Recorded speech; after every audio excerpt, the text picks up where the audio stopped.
राष्ट्रीय अध्यक्ष आदरणीय राजनाथ सिंह जी ने प्रधानमंत्री के त्यागपत्र की मांग की है। कांग्रेस की यूपीए 1 और यूपीए 2 की सरकार घोटालों की सरकार रही है और ये घोटाले कांग्रेस के लिए नए नहीं हैं।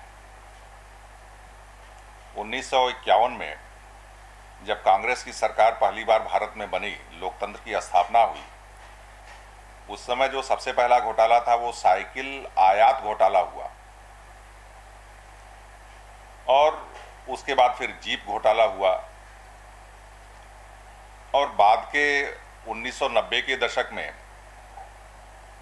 और 2000 के बाद जब यूपीए 1 और यूपीए 2 की सरकार बनी, इसमें तो घोटालों ने इतना स्थान बना लिया सरकार के मन के अंदर, यूपीए लेड गवर्नमेंट के मन के अंदर, कि ये घोटालों की सरकार हो गई।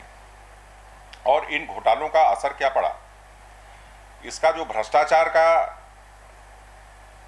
पैमाना है, ये सारी हदें पार कर गया। राष्ट्रमंडल के घोटाले, राष्ट्रमंडल खेलों के घोटाले, अभी जो 2G स्पेक्ट्रम का घोटाला जो सबसे बड़ा घोटाला समझ में आ रहा था, उसके बाद सेना के हेलीकॉप्टर घोटाले जो अभी कुछ दिन पहले की बात है, जमीन के घोटाले, पानी, जमीन और आसमान, कुछ नहीं बचा है कांग्रेस के इस सरकार में जहां घोटाले नहीं हुए। और भ्रष्टाचार इस हद तक बढ़ा जिसमें अभी 2 मंत्रियों को, वरिष्ठ मंत्रियों को कांग्रेस के त्यागपत्र देना पड़ा। स्थिति कितनी भयावह हो गई है। विकास का पूरा कार्य देश भर का रुका हुआ है। आम आदमी त्रस्त है, परेशान है। और इस देश के किसी भी कोने में जाकर किसी भी एक सामान्य व्यक्ति से अगर पूछा जाए तो वो इस सरकार को, कांग्रेस के नेतृत्व में जो यूपीए की सरकार चल रही है और मनमोहन सिंह जी जिसके प्रधानमंत्री हैं, इनको एक दिन के लिए भी सत्ता में नहीं बने रहना देना चाहती। उसको मालूम है कि ये जब तक सरकार चलेगी, ये जब तक लोग सरकार में रहेंगे, भ्रष्टाचार नहीं घटेगा, घोटाले और नए बढ़ेंगे, विकास रुका हुआ है, विकास नहीं होगा देश का। और आम आदमी की जो आवश्यकताएं हैं उसकी पूर्ति नहीं होगी।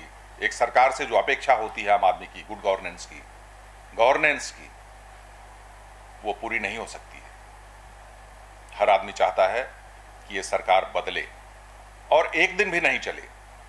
इसलिए भारतीय जनता पार्टी के राष्ट्रीय अध्यक्ष जी ने ये मांग की प्रधानमंत्री से कि प्रधानमंत्री जी, अब आप अपना इस्तीफा दे दीजिए। इतने घोटाले किसी भी प्रधानमंत्री के कार्यकाल में नहीं हुए हैं जितने कि मनमोहन सिंह जी के कार्यकाल में हुए हैं। मनमोहन सिंह जी बहुत अच्छे आर्थिक प्रशासक के रूप में जाने जाते थे, लेकिन इनके प्रधानमंत्रित्व कार्यकाल में जिस तरह घोटाले हुए, उससे इनकी जो इकोनॉमिक्स की विद्वत्ता रही, उस पर भी प्रश्न चिन्ह लगता है। मैं भी प्रधानमंत्री जी से मांग करता हूं कि वो तत्काल त्यागपत्र दें। अभी अभी पाकिस्तान में जो चुनाव हुए हैं, उसके जो ताजा नतीजे कुछ मिनटों पहले सामने आ रहे हैं, वो भी ये बता रहे हैं कि भ्रष्टाचार में लिप्त सरकार को जनता ने वहां पूरी तरह से नकार करके नवाज शरीफ जी की पार्टी को बहुमत से सरकार बनाने का फैसला किया है। तो भारत में भी वही स्थिति आने वाली है। 1 वर्ष और क्यों इंतजार किया जाए? 1 वर्ष और क्यों भारत भ्रष्टाचार में डूबा रहे? 1 वर्ष क्यों भारत में घोटालों की संख्या बढ़ती रहे? प्रधानमंत्री को आज त्यागपत्र देना चाहिए। भारतीय जनता पार्टी का युवा मोर्चा प्रधानमंत्री के घर के सामने प्रदर्शन कर रहा है। उनके ऊपर पुलिस फोर्स लगाई गई है, धारा 144 लागू की गई कि ये प्रदर्शन न होने पाए, लेकिन फिर भी ये प्रदर्शन हो रहे हैं। पूरे देश भर में प्रदर्शन हो रहे हैं और स्थिति ये है, जैसा मैंने आपको बताया, कि जनता एक दिन भी अब इस सरकार को बर्दाश्त करने की स्थिति में नहीं है। प्रधानमंत्री को आज ही त्यागपत्र देना चाहिए।